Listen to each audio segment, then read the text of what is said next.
Assalamu alaikum, everyone. Assalamu alaikum. Ramadan Mubarak to everyone. Thank you so much for joining us today. I'm really, firstly, must say I'm very honored and a little bit humbled to be requested to contribute to this session. Inshallah, what we'll do is we'll go through it together and we'll take some questions along the way, inshallah. So today we're covering some of the basics, really, the beginner level, if you like, around the Zakat distribution and impact measurement. So hopefully everyone will be able to see the slideshow. If you can't, then please say something, inshallah. And we'll get started. Bismillahirrahmanirrahim. Let's go. Okay, so firstly, let me tell you very, very quickly a little bit about me, inshallah. My name is Rizwan Yusuf. I'm the Director of Services at the National Zakat Foundation.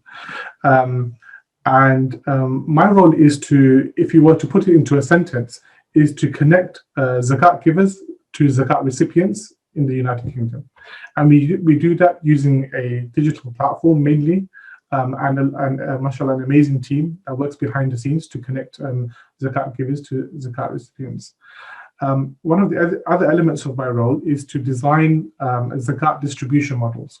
Okay, so this is about looking at what is the need of the Muslim community that I'm working with, which is the Muslims in the UK, and trying to create interventions which will, inshallah, have an impact, which will make a difference to them using Zakat funds within the auspices of what is allowed with Zakat. On another side of my work is that I'm a product owner, and what that means is that I'm responsible for creating new products for Zakat givers and Zakat recipients, which makes their access and ability to engage with Zakat a more user-friendly experience. So, for example, we have a product called the Zakat Payment Portal or Zakat Calculator, for example. So this is something we've created, and I've been responsible for creating along with my team to make it easy for people to calculate their Zakat. We've also created an application system, so people who want to apply for Zakat can also access this. So this is about creating a product development cycle, which is one of the things I'm responsible for. And in terms of my background, so I've spent many years in kind of the social sector in the UK. My focus has mainly been in education of mainly kind of uplifting disadvantaged communities through education. So that's been my focus. In terms of my training, my undergrad degree was in network computing many years ago, and I recently completed my master's from Cass Business School in philanthropy, grant making, and social investment. So that was very recent. And the four things you'll see there at the bottom, they are the four product areas or four service areas that National Zakat Foundation offers: calculate, give, distribute, and track. And I'll tell you a little bit more about that in a moment, inshallah.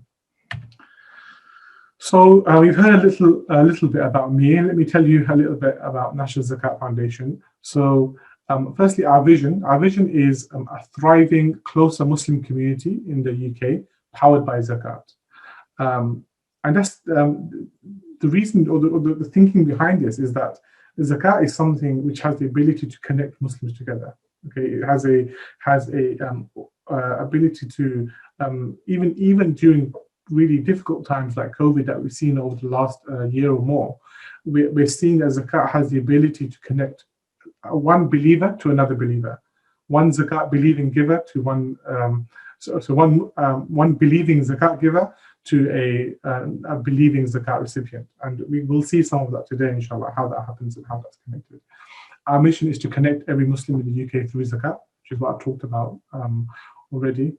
And these are our four service areas. Calculating Zakat, we have several services. We have one-to-one consultations, we have webinars, we have a digital calculator, we have business calculators, we have various kind of products that we use to help people to work out how much Zakat that they actually need to give. So that's a really important area because we find actually that there's a lot of misconceptions around how to calculate Zakat.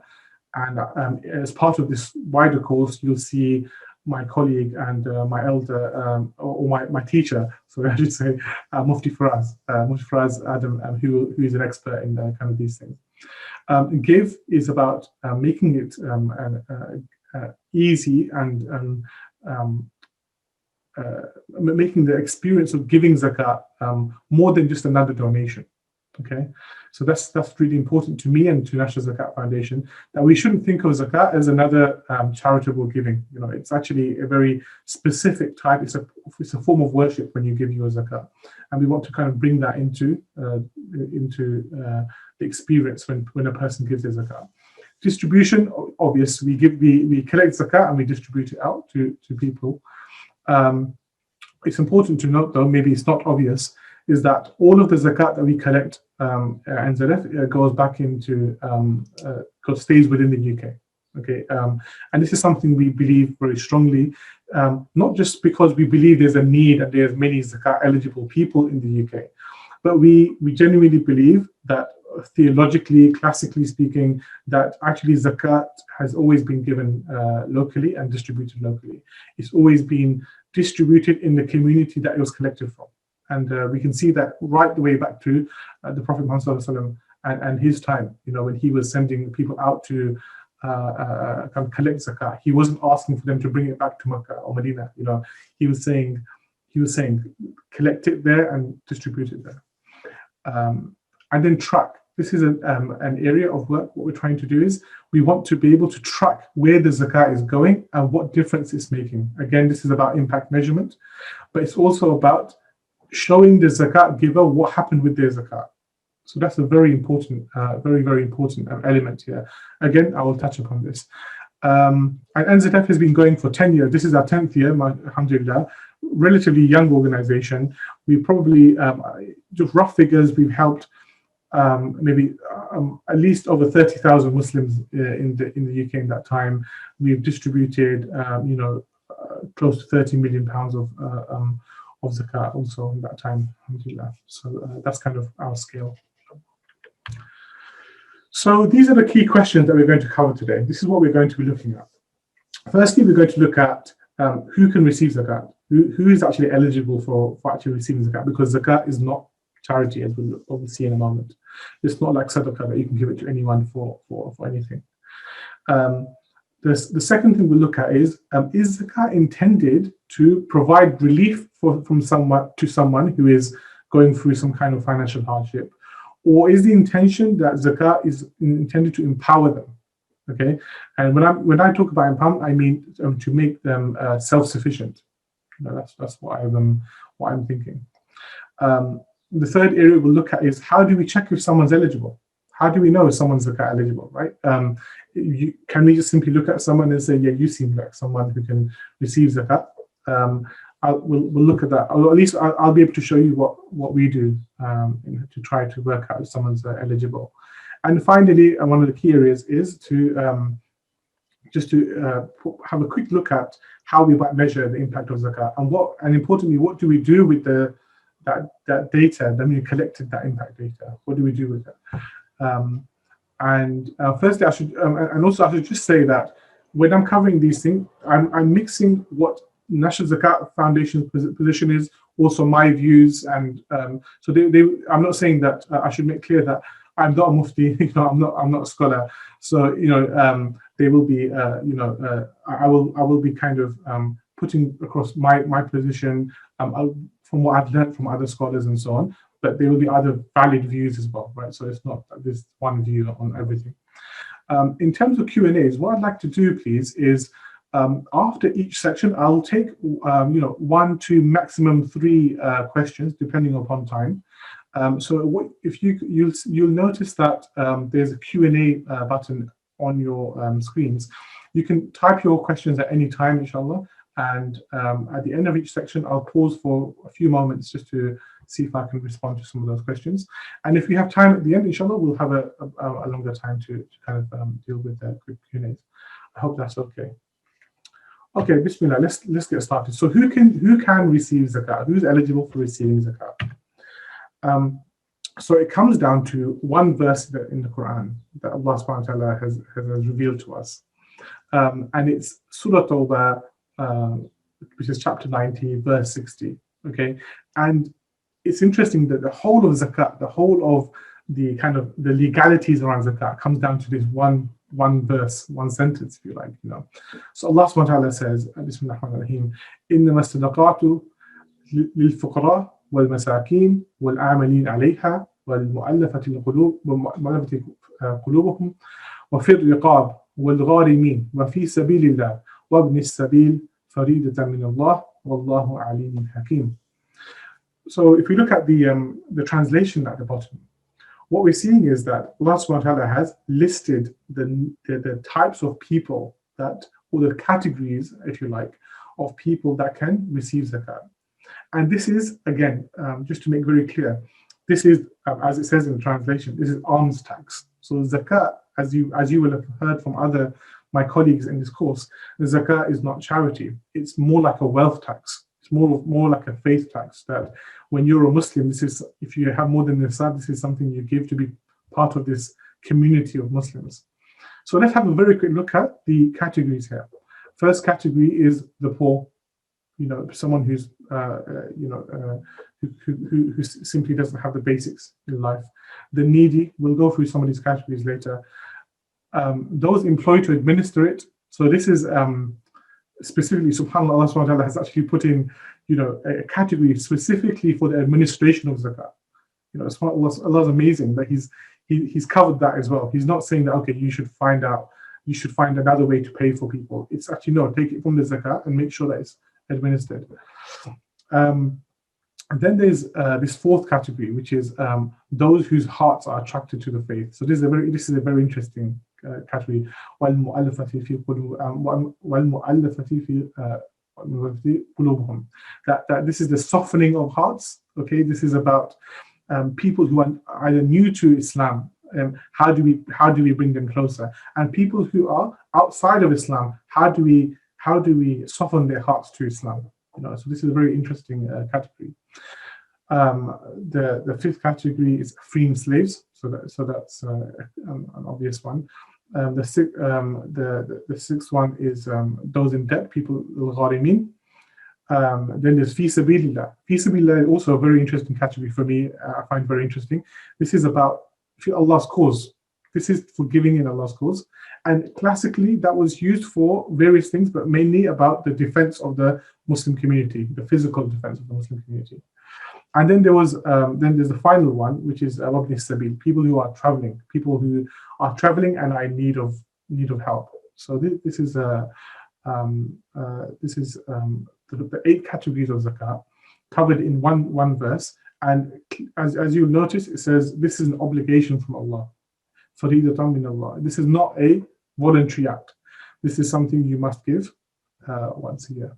Allah is Alim and Hakim, all-knowing and all-wise. So let's look at these categories a little bit closer. So let's deal with these this number 1 and number 2 first. So what is it? One of the questions that comes up quite often is, what is the difference between the poor and the needy, al-fuqara wal-masakin, right? Because they're both talking about someone who's basically poor.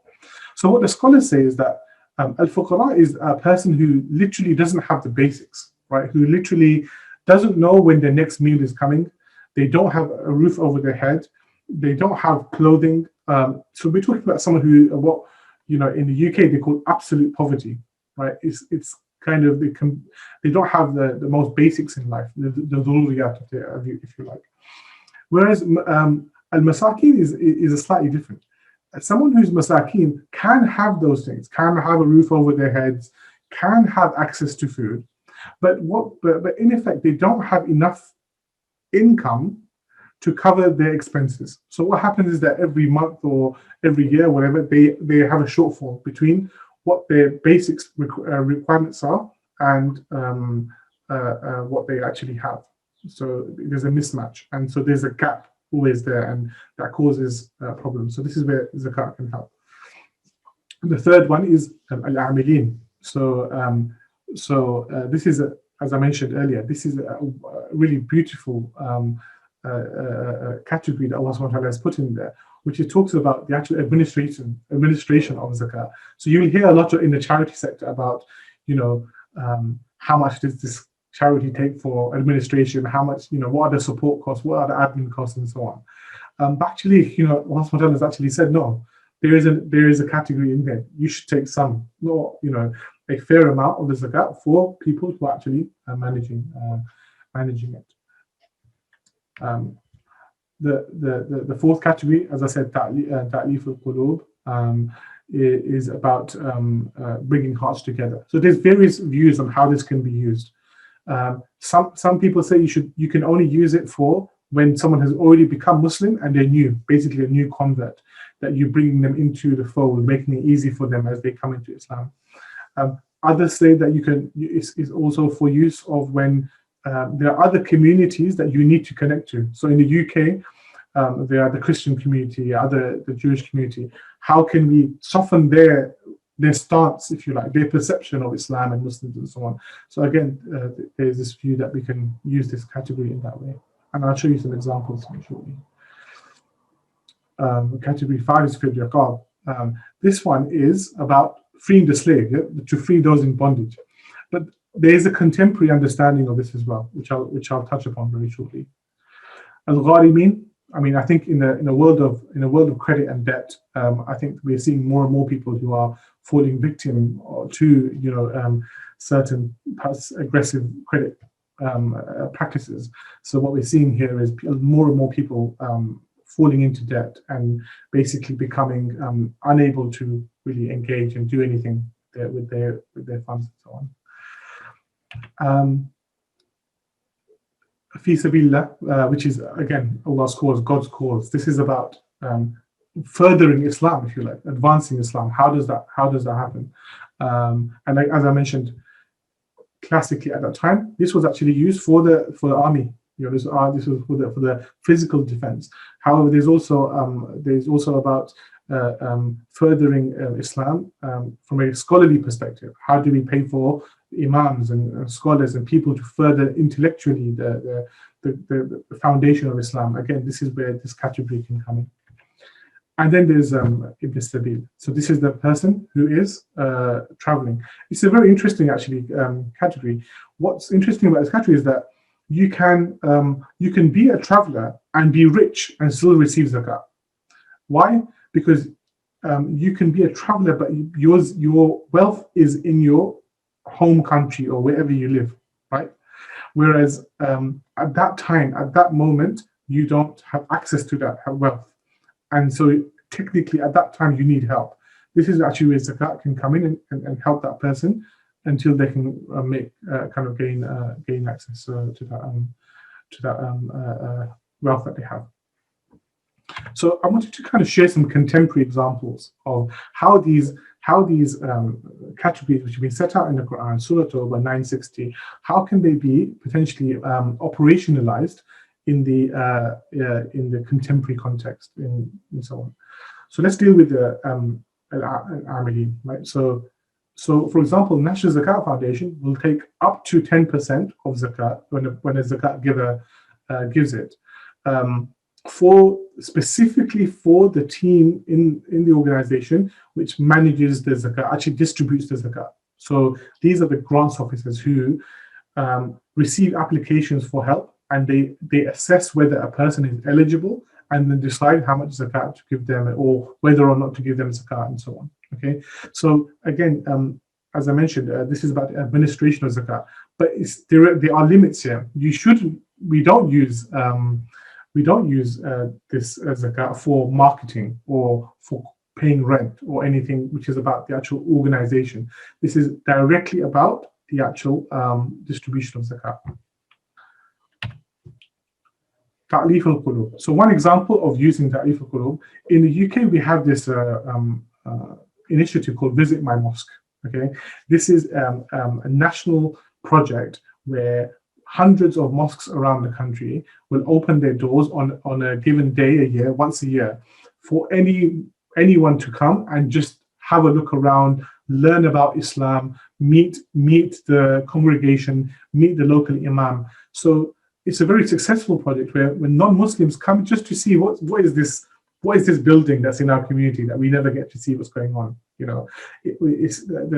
It's actually there to do that. So one of the things we have done in the past is we have used Zakat to fund this particular project. Why? Because the intention is we're building bridges with other communities. This is about ta'leef, it's about softening the hearts of people in our communities, so that we can live in a more kind of harmonious society, if you like. And also, of course, to give them the beauty of Islam, to show them the beauty of Islam. Fi'l Riqab. So here's an application of Fi'l Riqab. So we know that Fi'l Riqab is about slaves, okay? But scholars have looked at what is the if you like, the asl, or what is the actual, the root reason why this category is there. And the understanding is that that the reason why zakat was given to free slaves is that people who were in slavery were not able to have rights or engage with the community like a normal person. Okay, they had very limited rights. They could only do certain things. They were under the command of their master and so on. And actually, if you look at a contemporary example, firstly, there is still, believe it or not, there is still slavery in the world. Slavery is not dead. There is something called modern slavery, where people are trafficked from country to country purely to do labor for another person or another organization or for criminal gang. So there is still slavery. So we shouldn't assume that it's a thing of the past. But also there's a position that asylum seekers. So in the UK, when a person comes to the United Kingdom and wants to claim asylum because they are being persecuted in their home country, they put a kind of legal situation where they're in the society, they're in the community, but they have very few rights, right?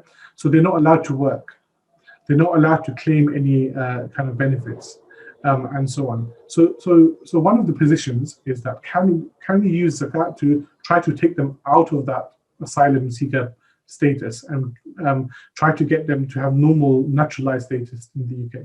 So that's one example of using zakat to free someone from that situation. Fi sabilillah. So again, God's cause. So this one is about Allah subhanahu wa ta'ala's cause, his deen. How do we further it? So one of the things we look at is how can we develop leaders within the Muslim community, okay? And this is where this category can come in, where we say, actually, we need to invest in people in the community who have the talent, who have the right vision and the right drive to support them to be able to lead us, because this is something we do quite badly in the Muslim community, right? We don't resource people who are trying to support the community. They're kind of left to their own way of trying to work out how to cover themselves.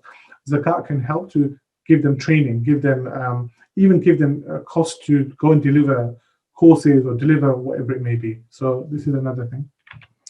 And the last thing I just want to touch upon is Ibn Sabil. So let me give you a contemporary example here. Is some of you may be aware of in 2017 there was a major fire in London called the Grenfell Tower. So there was a tower block where it was really a tragic situation that I think 72 people, most of them Muslim, happened to be living there. 72 people died in that fire, and the whole tower block was in flames.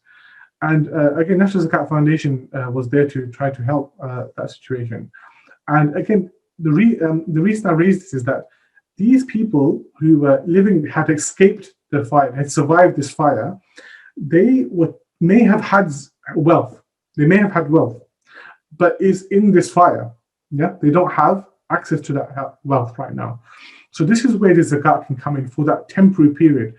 While you're in this situation, zakat can. So what we used to do, we used to give them some cash, okay, so that they could go and buy themselves some food, some clothing, to stay in a hotel while their situation is being sorted out.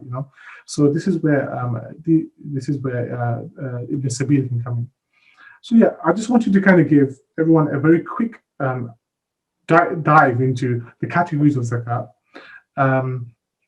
what they were how they were classically understood, and then some contemporary examples of how they can be used in the modern world. Inshallah. So before I go on to the next, let me inshallah take one or two questions, inshallah. So let's go from the top. Assalamu alaikum. Can we pay zakat to a poor student who wants to pursue Islamic studies in an Islamic madrasa? So as I mentioned, there are one or two ways, or one or two categories that could be applicable here. One is if a person is poor, okay, then they are eligible for zakat. Okay, so they can be given zakat through category 1 or 2, for example, fuqara or masakin, depending on their situation. But I'll just caveat this and say there is a practice I'm aware of in with zakat where the zakat isn't given to the person; it's given to the madrasa, and the actual person who receives the zakat isn't even aware of it. Like the madrasa will say, give us this much zakat so we can teach this many students. What's important is that the individual must have given the permission for that zakat to be given to the madrasa. It's a very important principle of zakat, that the ownership of zakat must move into the hands of the recipient, and they must then decide what to do with it, unless they've given permission to someone else. Okay, so it's very important. But yes, in a very short way, yes, it's possible to do that. Ashraful, so entitled tests are defined as those appointed by Islamic law.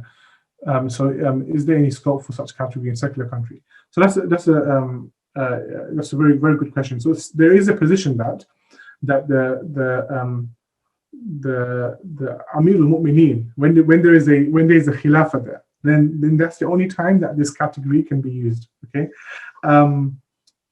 so there is that position, but I would say that that's a less popular position, especially in the kind of West, right? What's understood is that in minority Muslim communities like the UK, what can happen, what can be used is when, in the absence of, like, a high authority, which is like, the Grand Mufti of the UK or something like that. In the absence of that kind of structure, that a zakat collecting body can use some of that zakat for ameline, for administration costs. So yeah, there's more than one view on that. So let me move on, inshallah. I'm conscious of time, and we can always come back to these questions later on, inshallah. Okay, so this is a question that comes up quite a lot. Is zakat intended to provide relief to the person who needs the help, or is it about empowerment? And empowerment is self-sufficiency. What I mean by that is the person is financially independent. They don't require zakat again, inshallah. That's the intention, right? So let's have a quick look at this. Let's go back to these categories. So firstly, there's a difference between these two categories I mentioned earlier. There's the fuqara, who are in absolute poverty. They literally don't have shoes, they don't have food, they don't have the very basics of life. And then there's this other category which is very interesting, which is right next to fuqara wal masakin. These are people who do have some of the basics in life, but they don't have quite enough to cover their basics. So every month or every year, they kind of what they call they're just below the breadline. That's how it's kind of described, or that phrase. So actually, what we see from that is that Allah subhanahu wa ta'ala it has put this separate category there to say, yes, there is a time when someone who's just needs to survive, they need some zakat, and you give it to them, right? There's no problem with that. Okay, but actually there's an area of the other areas of empowerment. So if we look at here, these other categories of zakat are not about just relief. Okay, these areas of zakat are actually about empowerment. So why free a slave? Because they can then have freedom to be able to live, to work, to be able to look after themselves. They don't have to rely on this master or someone to look after, to take care of their needs. Why give zakat to someone who's in debt? Again, so they have that freedom. They can look after themselves. They're back and above zero, that they are self-sufficient. Because there are many people who have enough money income to cover their expenses, but they're in so much debt that their debt repayments just keep putting them under. So this is where, again, zakat can come in and empower a person to come out of that situation. And again, Ibn Sabil is a very, very similar concept. This is about helping someone who may well be wealthy, but in that situation, we're just kind of giving them some help to get them out of that situation. But then after that, they'll be fine.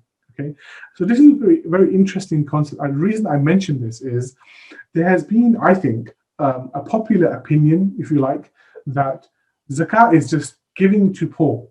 Keep giving zakat to poor people, feed them, clothe them, give them shelter, give zakat to orphans, and all of these things. And all of these things are absolutely correct. Nothing wrong with these things. I want to be very clear about that. But what I haven't seen enough of is the work to use zakat to move someone from that situation, so that they don't have to come back to you for zakat. That person is given the dignity to look after themselves, right? So there's various ways that is done. Let's take an example. There's the old adage that says, give a man a fish, you feed them for the day, teach them to fish, and they can look after themselves, they can feed themselves for life or whatever, right? So that is, zakat can be used in that way. So at NZF, we have a fund called the Work Fund, right? What is it there to do? It pays for training for people who are zakat eligible, so that they can get a job or get a better job, so they can look after themselves, so they don't need zakat, right? So we will pay for things like, so a person can become a plumber, to become an electrician. We have situations even where we have refugees coming from other countries who are already qualified. Okay, they are already doctors, dentists, they have a profession, but they need money to convert their qualifications. So we'll pay for that, so they don't need zakat anymore. They don't need help from the government. They can just look after themselves, earn a living, and so on.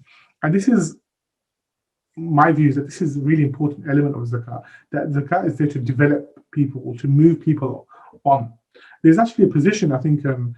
I can't recall, I think it was Imam Ahmed bin Hanbal his position was that when you give zakat to someone, the words he used was give them enough so that they are rich, right? And what is understood to be meant by that is his position was give them enough to cover them for the whole year, right? Don't give them just a small amount. Give them some breathing space, give them some time, so that they can get back on their feet and look after themselves. Yeah, as long as you can see that the person is trying to, we're not talking about people who are not trying to better their situation. We're talking about people who are trying to kind of get out of that situation. Yeah, so that's a very important kind of principle that I wanted to just kind of mention. And then there's a separate area of I suppose a type of kind of purpose of zakat, right? So we looked at those five. If we look back, let's go back. Sorry. So we look at these. What's common about these is that they're all about an individual. Okay, the impact or the intention is about helping a person, a particular person, or a type of person. Whereas these categories are different. These aren't about helping a particular type of person. So Amilin isn't about really helping the person who's administrating the zakat. The idea is you're helping that you're paying for that person's costs, but so that they can give zakat, fairly, openly, equally to everyone, right? So the idea is that there's a communal impact. The intention is communal, right? It's about the society. It's about the community. And then there's again, TAIF isn't necessarily about helping just one type of person. It's about improving the perception of a whole number of people, a whole community about Islam and so on. So this is again very much a communal project. It's about interfaith, right? Inter-community engagement. And again, if we take fi sabilillah just to mean scholars or community leaders who are working to serve Islam and Muslims, then again, the intention isn't to really help that person. The intention is we want to see the impact of that person, right? So there's a difference there. There's zakat to be given to have an impact on a person, and there's an impact through a person. And this is where fi sabilillah is different. The impact we're looking for from a leader, from a scholar, is that they are uplifting the whole community, that they are raising the community in some way. So this is two elements there. You've got individual impact and you've got communal impact. Okay, two very different things. However, communal, I should just say that the individual impact, when you're serving a lot of people, when you're giving zakat to lots of people to get them out of poverty, then obviously there will be a communal dimension there when you're raising the whole community. Yeah? So I just wanted to kind of share a very quick case study of this sister. Her name is Afsar. She said, she was a law student. She wanted to become a lawyer, and then she had to leave her country because basically she was suffering from some kind of persecution. So she moved to the UK, and she had nothing. She just was basically living on the very basic costs that she was getting. So she obviously had her original language. So this is where zakat was able to come in and pay for training so she could become a professional interpreter, right? Again, what we were able to do there is, rather than just give her here's some money, this will help you with rent this month or next month or whatever. This was their zakat to help this person to become self-sufficient by paying for some kind of training so she could become qualified and earn a living for herself. Okay, so I just, there's a link there.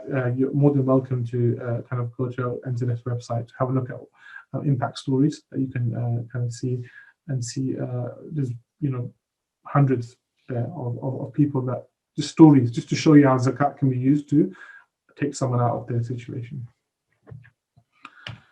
So let's deal with a quick couple of questions. Brother Rizwan, assalamu alaikum. Okay, there's just one small request. People are asking you to speak a little bit louder. Okay, sure, I'll try. All right, thank you. Okay. So I'll try to speak louder, inshallah. Please let me know if you can't hear me. So let's deal with one or two questions. The first question is from Abu Bakr. Is it permissible for a zakat management institution to charge service fees for the service they render? If what you mean is to pay for certain things, let's say marketing or other costs for within an organization or institution, then yes, you can charge as long as you're clear. Yeah, this is what's important is be clear with the donor what is their money going to be used for. Now, for a zakat institution, for things like marketing and so on and these things, we use sadaqah. We use not in the kind of charity speak. That means not unrestricted funds. Okay, this is where this funding or donations that can be used for various purposes, we use that for covering these things. Now let's deal with can we pay zakat to a blood sister who is a widow? I'm going to leave that question to a mufti. I don't want to kind of give the incorrect question a response. Sorry. Dr. Rifikuddin, apart from lease and rent earnings, what other kinds of heads are exempted from zakat? As I mentioned, the kind of cost that you shouldn't really be using zakat for. At least most scholars will take the position that you can't use zakat for marketing, for any kind of extra travel costs, any kind of back office operations and so on, right? Really, zakat is there to actually administer the actual zakat, right? There are differences of opinion, I should say. Some people say no, the zakat can be used for the whole journey from collecting zakat to giving it, whereas others say no, the zakat can only be used for the actual distribution of the zakat. Let me take one more. Kamran Ramadan Mubarak. Does NZF set an upper limit on how much zakat can be given to each category? Just enough to bring them above the nisab, or to remove the total debt or pay for? Okay. So when we're dealing with debt, we deal with debt in various ways. When a person has a lot of debt above a certain threshold, then in the UK there are actually government-backed mechanisms which can cancel that debt off. Okay, it can affect the credit mark, but actually, usually that's the best way to deal with that particular situation. What we do is, if the person has a small amount of debt, then we don't want them to have to go to a whole kind of debt solution. We will pay for a few utility, usually things like gas or electricity or water bills, things like that. We will pay for that. The other debts that we cover are rent arrears. So up to, I think, 3 months of rent arrears we will cover, we'll pay for, or up to £1,000. And also council tax. In the UK, there's a tax that everyone has to pay, and it's basically you don't have an option not to pay it usually, and they will not back down. So this is the kind of debt that we will try to help people with, inshallah. We'll deal with impact assessment very shortly, inshallah. But yeah, as I said, please have a look at what we call impact stories on the NZF website if you have a moment. You'll be able to see some practical examples of how zakat can be used to uplift the person out of their situation. Okay, so here it gets a little bit technical. How do we check if a person is zakat eligible? Okay, so let's start nice and let's start with the first test. So there are two tests that National Zakat Foundation uses, but this is the primary test. This is the most, if you like, the most important test here, what we call the Zakat Eligibility test. So what are we doing? So let's go with the basics first. When is a person eligible for zakat? A person is eligible for zakat when their wealth is below the nisab. Okay, so currently, if you look on the right here, you'll see that I think I took this yesterday. The gold nisab is £3,622, and the silver nisab is £369.15. So we have they're updated on our website every day. So we generally use the silver nisab, the lower one. Okay, so when a person has their wealth is below £369, then they are technically eligible for zakat. Okay, and how do we work that out? When a person makes an application for zakat, we look at all of their cash. Okay, so when we say cash, we mean we ask them. By the way, we don't go and look at their house. We ask them, how much cash do you have? Okay, so firstly we ask them, how much cash do you have in your pocket or at home, in actual notes and pennies and pounds and so on. Then we ask them, how much cash do you have in your bank accounts? Okay, we would ask for bank statements.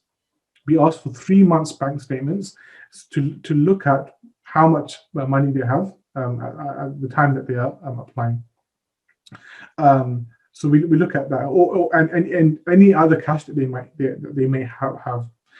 Then there's gold and silver. So this is another area where people will have some gold. Some people have gold or some silver that they have. Sometimes it's sentimental value. Sometimes a lot of sisters, they have wedding gold, right? They have as well. So we have to ask about that. What's the how much do you have? Can it be used to cover your costs and so on?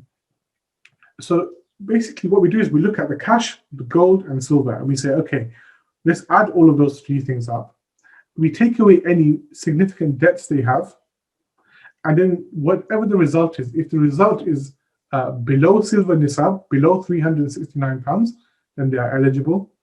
And if we do the same calculation and they are above the nisab, then they are not eligible, right? In simple terms. Now, this is a snapshot calculation. This is what the zakat applicant has on the day that they made their application, right? Just so happens what they had in their possession on the day that they applied for help. This is a snapshot calculation. So that has limitations, okay? Because let's take the example, a person is working and they make their application on the day that they get paid. Let's say it's the last Friday of the month, they get paid, okay? And then they make an application. Technically, right now, they've just been paid, so they're above the nisab.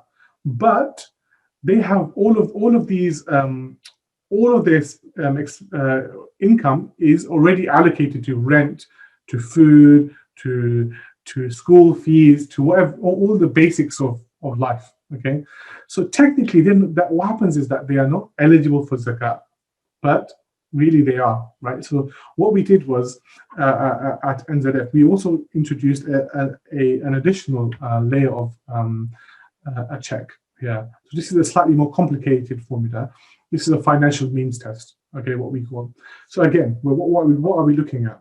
We're looking at cash, gold, and silver. We already discussed this. We look at how much their income is in a typical month, okay? So whether they're working or they're receiving some kind of benefits or some kind of other charity income. So we look at how much is that. And then we deduct from that 1 month of standardized expenses. So instead of asking them how much money do you spend, we apply an amount using some research that we've done and other charities have done, that what is a fair amount for a person who lives in a who or a certain family size and their situation should be spending per month. This is what we mean by standardized expenses. We can look into that future maybe. So we take that amount, and then we add how much they pay for their rent and any council tax, because those things are fixed. There's nothing they can do about. They don't have a choice to pay less rent or pay less tax. So we take those absolute amounts. And then we also take away any monthly repayments they have for any other credit debts they have, overdraft, utility debts, and so on, okay? So when we complete that calculation, we have a threshold. We say anyone after that calculation that has the result of the calculation is below £100, then they have passed the test.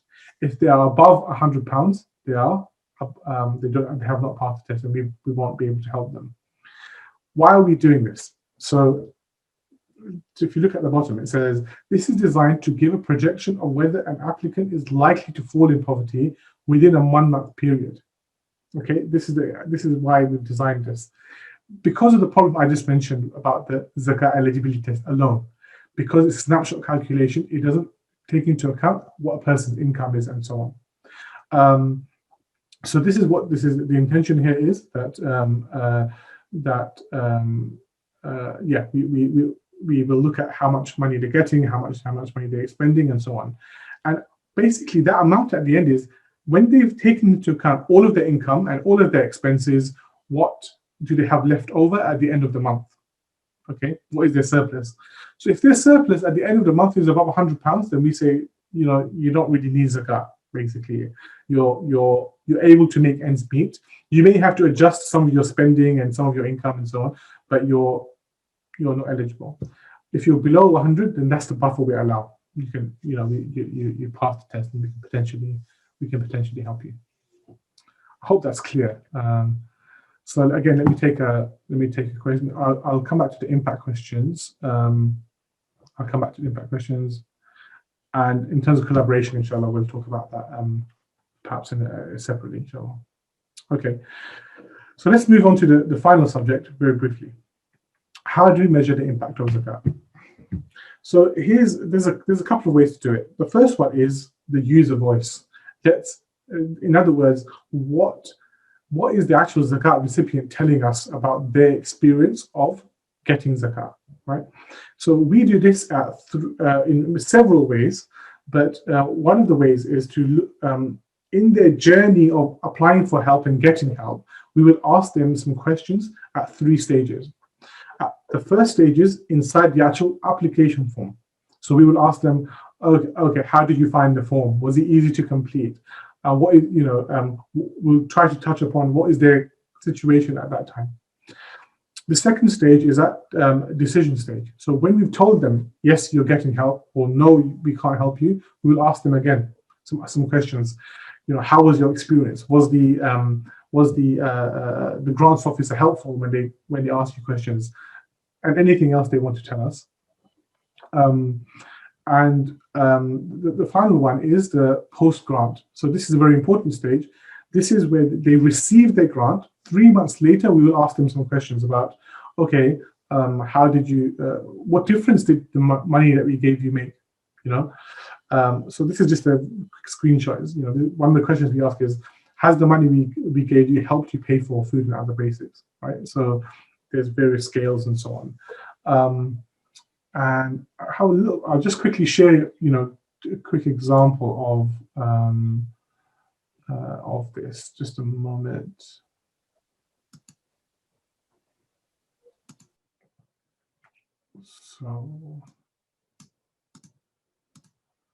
So here's the results from one of our surveys. This is a hardship relief fund. This fund is just to give people some relief.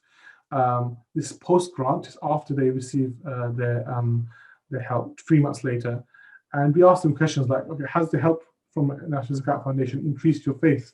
Has it helped you to? So this is looking at the spiritual dimension of giving zakat. Okay, and the reason we ask this is that there is a second dimension. Zakat is a practical thing. It's to deal with your practical need, but it's also there to make you feel part of the community. And very interestingly, a lot of the people that we are able to help, alhamdulillah, their feedback is very, very, very, very common. And they always say, when I received zakat, it made me feel part of my community. Yeah, it made me feel like it meant something that I was a Muslim. Yeah, so that's a very kind of important element. And the most rich information is always when they give us written feedback, right? So these are some actual, 11 hours ago we received this. This brother's telling us about his situation, his family. This person saying thank you. Most people are just saying excellent experience, thank you for your help, But it's also some people will say, oh, you helped me, but I wish you gave me some more, or I wish you gave me again one more time, or whatever. So this is all important feedback. So just go back to the slides. So yeah, let's move on.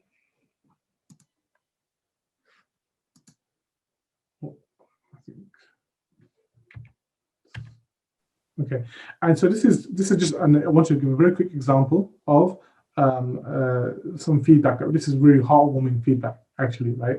So this is actually one of the examples I was giving. So this person says, the help received not only helped me to ease my money problems, but also helped improve my mental well-being. I was in a very dark place, not seeing any hope, and this helped me to see a light in the end of the tunnel, and gave me a push to try and do something to improve our situation. We're still struggling, but a considerable amount less than before. Okay, both me and my husband started to work, and slowly we are rebuilding. We are very grateful for the help we received. It made us feel as a part of the community. Inshallah, you can continue to do this valuable help in the future. So what we're seeing is, we may have just given them a small amount of cash, just to get them by 1 month or 2 months, whatever. But the impact was much bigger. It raised their mental health. It made them feel better. It made them feel that there was someone there to help them. That because they are Muslim, they were able to access zakat. Very important feeling that we were able to give to someone. I just wanted to share that, a very important one.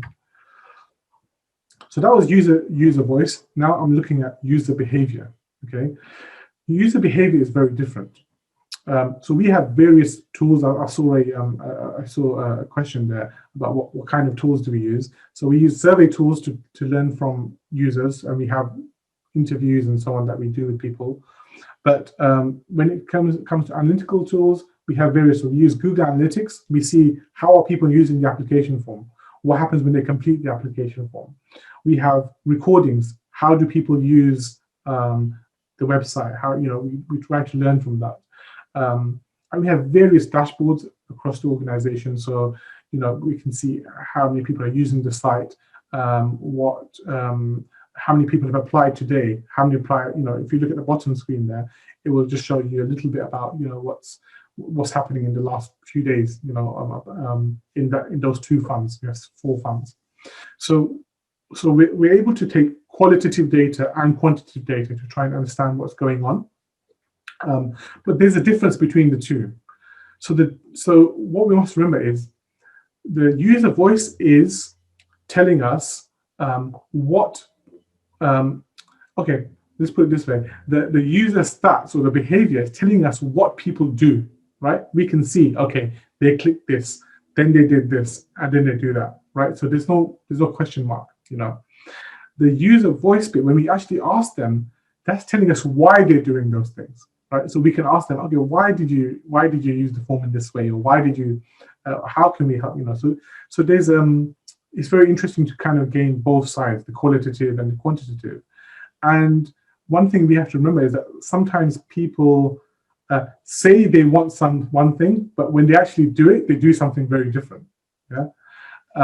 So there's various kind of ways to look at this. So, but it's very important to get both of these things. Okay. So what's really important is let's try to understand what are we going to do with all this data. So I've got hundreds of data points around the organization. We're speaking to people. We're having interviews. And why are we doing this? There's two main reasons. One is we want to improve our services, right, to the Zakat recipient. And that's in 2 ways. One is the actual service. How can we make the form better? Can we make it more simpler? Can we add different languages? Can we make it easier for people to upload documents? So there's that kind of element of improving, in other words, improving the quality of their experience. But the other element is, how can we improve increase the impact of the zakat that we're giving? So this is a different point. This is about saying, okay, so how can we make your situation? If we look at your situation, how can we lift you out of it in a more effective way? What is that? How does that look like? So there's various examples of that. There may be certain courses to help people to get a job that we want to look at. We will back and so on. And then the second element is very important, and sometimes people forget, is the impact measurement and all of this data should be shared with the actual zakat givers. Why? Because we want to be able to show zakat givers what happened with their zakat. We want to reassure them that their zakat is being used in an effective way and in a kind of correct way. And so this is something that's very important to us. I just wanted to kind of share with you two products that we've created to help share this data with our zakat givers. So let me quickly share that very quickly.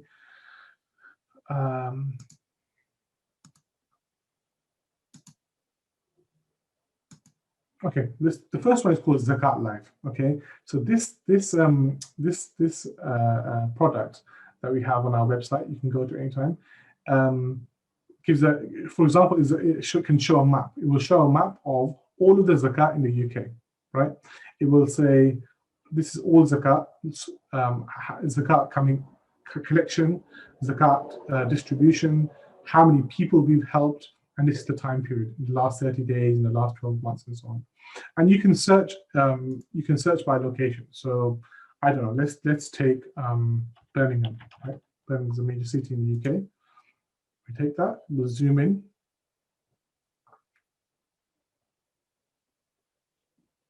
I hope, okay. And hopefully you can see that. And so, so we can see, okay, in Birmingham, in the last 12 months, £182,000 of zakat came in, £214,000 of zakat was distributed, and So there's a shortfall of £31,000 of zakat in that city, and 420 people have been helped in that last 12 months. So this is actually a very powerful tool, and this is like, the idea is complete transparency. Yeah, you as a zakat giver can come here anytime. This is live up to 24 hours. Look into any area. Let's have a look at your own community. How many people are being helped? How many people are need help? How much zakat is being collected? It's a very powerful tool. And then there's an interactive bar chart here. This will tell you how many applications we're getting. Right. So in the last 30 days, if you look at this, not 1,925 applications we've had just in the last 30 days from Muslims in the UK who need help. Okay, this is across our 4 funds: housing, hardship, work, and education. And you can just scroll over and see how many applications yesterday and so on. It's a really powerful tool. You can see some trends. You can see that October was very busy, then it started to kind of slow down. It started to rise up again. This is very interesting. April last year, what happened? The pandemic happened, the COVID situation, big jump in applications. People lost their jobs. People were unable to work. People were feeling, that they needed help. This is when we were able to step in, and you can see the kind of thing. And again, September was another spike in application. And the other part I just wanted to share with you is Zakat Tracker. This is a product where the intention is that when a person gives zakat, that when their zakat has been delivered to the zakat recipient, that we inform them about that. We tell them your zakat has been given and what happened with it. So we will tell them things like, okay, you gave zakat £1,000 in January, so we gave £500 to a single mother to pay for food and to pay for some furniture, for example. And we paid £500 to a family of 4 in Birmingham to pay for X, Y, and Z. So the idea is we're connecting the zakat giver to the recipient without obviously sharing their details or anything like that. So this is another product I wanted to share with you. You give your zakat, you allocate your zakat, you decide which funds to give it to. Applicants come and apply for help. Your zakat is matched to the person who needs help, and then you're informed. Your zakat has been, you've been notified, your zakat has been delivered, and this is what happened with your zakat. So please feel free to, when you're in your own time, go to the website. You'll be able to see this, and if you want to try the service, you can give some zakat if you like, and you'll see when your zakat has been delivered, inshallah. Let's see, try to move on. Okay, so I just want to leave you actually with one thought that I've been thinking about for some time. So we talked about zakat. We talked about how what do we do with zakat? So what do we do with the impact measurement data? How do we share it with givers? So it got me thinking actually. So one of the questions that came to mind is, we talk about impact a lot these days. How did the prophets of Allah subhanahu wa ta'ala actually measure impact? And it's actually a bit of a trick question, right? Actually, when we look at it, the prophets, if you look at Prophet Muhammad, he didn't measure zakat. He didn't measure impact. Not in the way that we think about it, that there's this formal process. Let's look at what's going to happen with the thing. Actually, he didn't do that. He just did what he was commanded to do. He continued to do what Allah subhanahu wa ta'ala had commanded him to do, and he focused his efforts on serving the people around him and on developing people. Okay, again, one of the aspects we realize is that the Prophet ﷺ didn't leave behind a huge number of buildings and mosques and so on. There were 1 or 2, but they weren't some of these big buildings that he left behind for us. Actually, what he left behind was some amazing people, right? The Khulafa Rashidin, the people who he had worked on, and really we should be thanking for being Muslim today, So actually, he focused on these things, and what made me think was actually, subhanAllah, if you look at the Prophet ﷺ, what he did was he just did good work, and he left impact measurement to Allah. Yeah, because it's a very interesting concept that he didn't think, okay, I'm going to do this thing, I'm going to see what happened, and I'm going to decide, was that a good thing or was that a bad thing? Did that help me? Did that not help me? You know, did that make a difference or did that not make a difference? No, he just did what he was asked to do. He just kept doing good things, and he left impact measurement to Allah, because who's better than Allah to measure impact? And He's the best of impact measurers, if you like. That doesn't mean to say, you know, that we shouldn't measure impact. But remember that we're measuring impact in a very worldly sense. You know, we can just say, okay, what can we see as, you know, these weak humans? What changed? What was the difference that was made with the zakat? But we should always just bear in mind that actually success isn't in our hands, or what we think success is. Success is in Allah subhanahu wa ta'ala's hands, and we should leave the real impact to Allah subhanahu wa ta'ala.